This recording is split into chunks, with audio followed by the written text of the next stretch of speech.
Los receptores de membrana plasmática se agrupan en las categorías de iones receptores de canal, receptores que son quinasas o se unen y activan las quinasas, y receptores que funcionan a través de segundos mensajeros. Esta clasificación se basa en la estructura general de los receptores y los medios de transducción de señal. En este video hablaremos sobre la vía JAK-STAT. Los receptores del sistema JAK-STAT no tienen actividad quinasa intrínseca, pero se unen o se asocian a tirosina quinasa de la familia JAK. Sus proteínas transductoras de señal llamadas STAT son en sí mismos factores de transcripción de genes específicos. Por lo tanto, los receptores de citoquinas utilizan una ruta más directa para la propagación de la señal al núcleo de receptores de tirosina quinasa. Cada monómero receptor tiene un dominio extracelular, una membrana que abarca la región y un dominio intracelular. La vía JAK-STAT es activada por citoquinas como la interleuquina U2, la interleuquina 6, la eritropoyetina y el interferón, y factores de crecimiento. Además, forma parte importante de los mecanismos de regulación fisiológica de procesos como supervivencia, proliferación y diferenciación. También es importante en el sistema inmunológico, activación de células fagocitarias en las reacciones inflamatorias, así como en la maduración de células sanguíneas, de las células madre de la médula ósea. ¿Qué son las citoquinas? Son ligandos típicos de receptores asociados a tirosina quinasa. Las citoquinas constituyen una clase heterogénea de proteínas pequeñas que principalmente se sintetizan de células del sistema inmunitario y sirven en la comunicación intercelular. A las enzimas asociadas a receptores de citoquinas pertenece la familia de las llanosquinasas. JAK. La cascada de señal JAK emite en 2 pasos hasta el núcleo celular. Es una proteína de 130 kilodalton que posee en la parte carbono terminal un dominio tirosina quinasa y por encima de un dominio pseudotirosina quinasa. Los miembros de unión son factores STAT, transductores de señal y activadores de la transcripción, no enzimáticos, que están disponibles en el citosol de las células no estimuladas. Este es el sistema más simple por el cual una señal extracelular se puede transformar en una respuesta genómica. El factor STAT agrupa una familia de proteínas emparentadas. STAT o P91, 91 kilodalton. STAT 1B o P84, 84 kilodalton.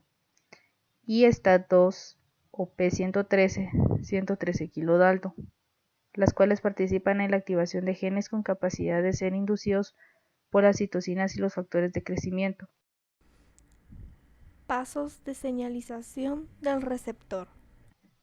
Una citoquina se une a los receptores en forma de dímeros y pueden agruparse. Las tirosinas quinasas asociadas al receptor activadas se fosforilan entre sí en los residuos de tirosina y también fosforilan residuos de tirosina en el receptor, formando sitios de unión a fosfotirosina para el dominio SH2 de un STAT. Los STAT son activados en el citoplasma hasta que se unen al complejo receptor, donde también son fosforilados por la JAK. La fosforilación cambia la conformación de la STAT, haciendo que se disocien desde el receptor y dimerización con otra STAT fosforilada, formando de ese modo un factor de transcripción activado. El dímero STAT se transloca al núcleo y se une a un elemento de respuesta sobre el ADN, regulado de este modo la transcripción de genes. Ejemplo de activación de la interleucina 6. El receptor de la interleuquina 6 posee una unidad de unión de ligando que forma un complejo terciario con 2 subunidades GP130. Esto permite la activación asociada a JAK, que de nuevo fosforila las proteínas STAT. La dimerización de STAT y la translocación al núcleo donde se une a las secuencias reguladoras de genes que, por ejemplo, codifican para la proteína C reactiva,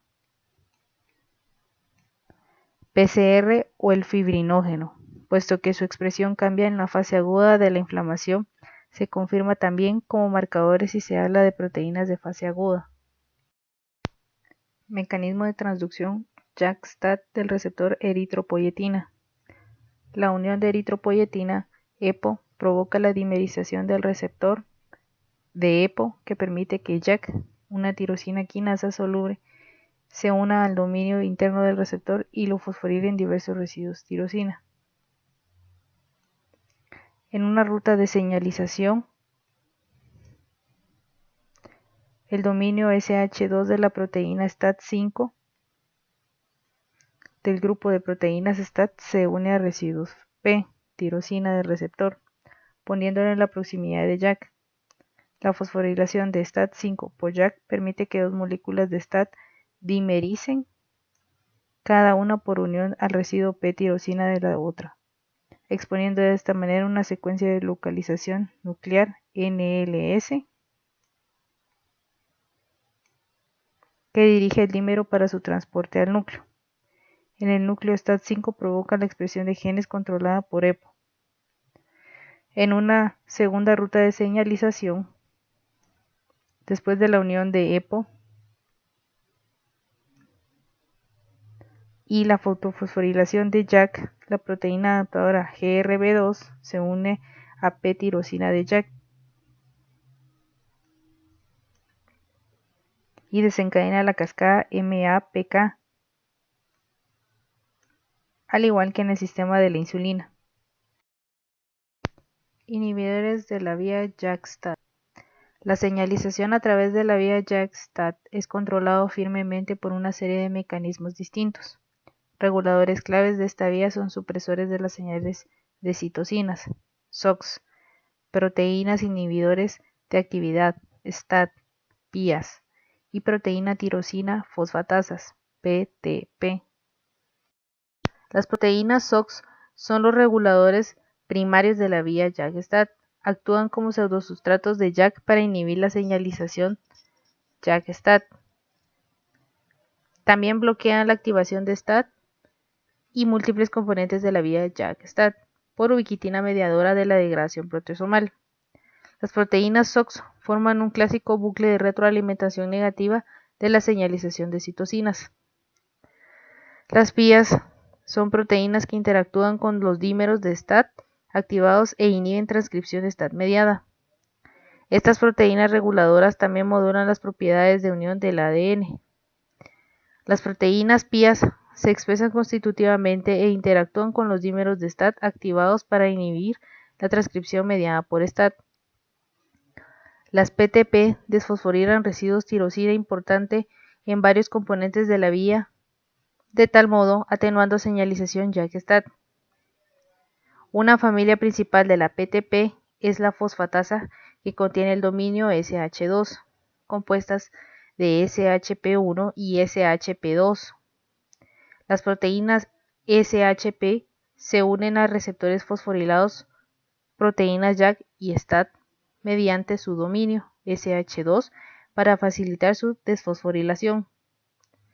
Además, las proteínas nucleares de SHP desfosforilan dímeros de STAT, inhibiendo su actividad transcripcional y posiblemente facilitando su exportación nuclear. Por el contrario, SHP2 se ha demostrado que también actúa para promover la señalización de citocinas. Consecuencias fisiopatológicas. Alteraciones de la vía se asocian a trastornos del desarrollo embrionario con fenotipos de gravedad variable. Muerte fetal en diferentes estadios, inmunodeficiencia combinada grave por anomalía del desarrollo linfocitario, formas de enanismo por anomalías del desarrollo del cartílago o alteraciones de la inmunidad innata por alteración específica de la respuesta a los interferones. Su activación constitutiva se asocia a transformación maligna tanto en neoplasias hematológicas como epiteliales. Un ejemplo de estas consecuencias es la displasia tanatofórica letal. Esta es causada por una mutación en el gen para FGFR3, la cual es responsable de la activación constitutiva prematura de la vía STAT y de la producción de la proteína fosforilada STAT1. Este factor de transcripción activa genes que provocan la detección prematura de la división celular del condrocito. Como consecuencia, se produce un crecimiento óseo inapropiado o fallado que da como resultado la muerte del recién nacido, debido a que su caja torácica no puede expandirse para producir la respiración.